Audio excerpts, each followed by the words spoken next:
حضرت کمیل کہتے ہیں کہ امیر المومنین حضرت علی علیہ السلام نے ایک دن میرا ہاتھ پکڑا اور قبرستان کی طرف لے گئے، اور جب آبادی سے باہر نکل گئے تو ایک لمبی آہ کھینچ کر فرمایا، اے کمیل ابن زیاد، دیکھو یہ دل ایک طرح کے ظرف ہیں، لہٰذا سب سے بہتر وہ دل ہے جو سب سے زیادہ حکمتوں کو محفوظ کر سکے۔ اب تم مجھ سے ان باتوں کو محفوظ کر لو۔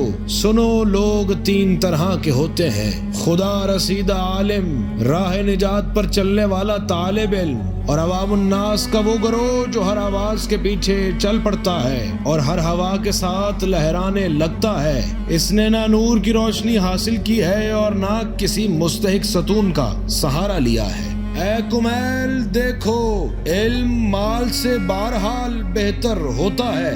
علم خود تمہاری حفاظت کرتا ہے اور مال کی حفاظت تمہیں کرنا پڑتی ہے۔ مال خرچ کرنے سے کم ہو جاتا ہے اور علم خرچ کرنے سے بڑھ جاتا ہے، اور پھر مال کے نتائج و اثرات بھی اس کے فنا ہونے کے ساتھ ہی فنا ہو جاتے ہیں۔ اے کمیل ابن زیاد، علم کی معرفت ایک دین ہے جس کی اقتدا کی جاتی ہے، اور اسی کے ذریعے انسان زندگی میں اطاعت حاصل کرتا ہے اور مرنے کے بعد ذکر جمیل فراہم کرتا ہے۔ علم حاکم ہوتا ہے اور مال محکوم ہوتا ہے۔ کمیل، دیکھو کہ مال کا ذخیرہ کرنے والے جیتے جی ہلاک ہو گئے اور صاحبان علم زمانہ کی بقا کے ساتھ رہنے والے ہیں۔ ان کے اجسام نظروں سے اوجھل ہو گئے ہیں، لیکن ان کی صورتیں دلوں پر نقش ہیں۔ دیکھو، اس سینے میں علم کا ایک خزانہ ہے، کاش مجھے اس کے اٹھانے والے مل جاتے۔ ہاں، ملے بھی تو بعض ایسے ذہین جو قابل اعتبار نہیں ہے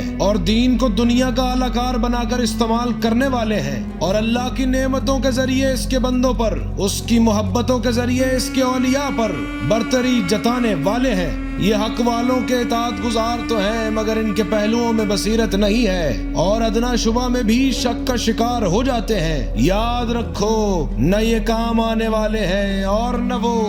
اس کے بعد ایک قسم ان لوگوں کی ہے جو لذتوں کے دل دادا اور خواہشات کے لیے اپنی لگام ڈھیلی کر دینے والے ہیں، یا صرف مال جمع کرنے والے اور ذخیرہ اندوزی کرنے والے ہیں۔ یہ دونوں بھی دین کے قطعاً محافظ نہیں ہیں، اور ان سے قریب ترین شباہت رکھنے والے چرنے والے جانور ہوتے ہیں، اور اس طرح علم رکھنے والے علم کے ساتھ ہی مر جاتے ہیں۔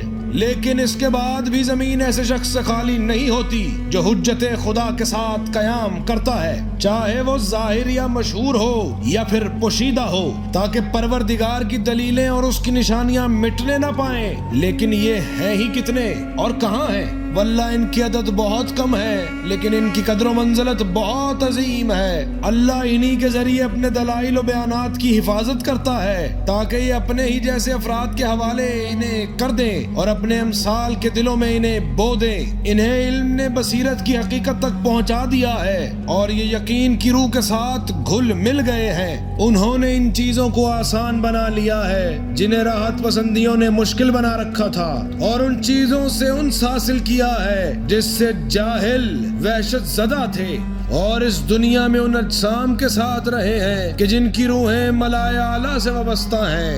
یہی روح زمین پر اللہ کے خلیفہ ہیں اور اس کے دین کے داعی ہیں۔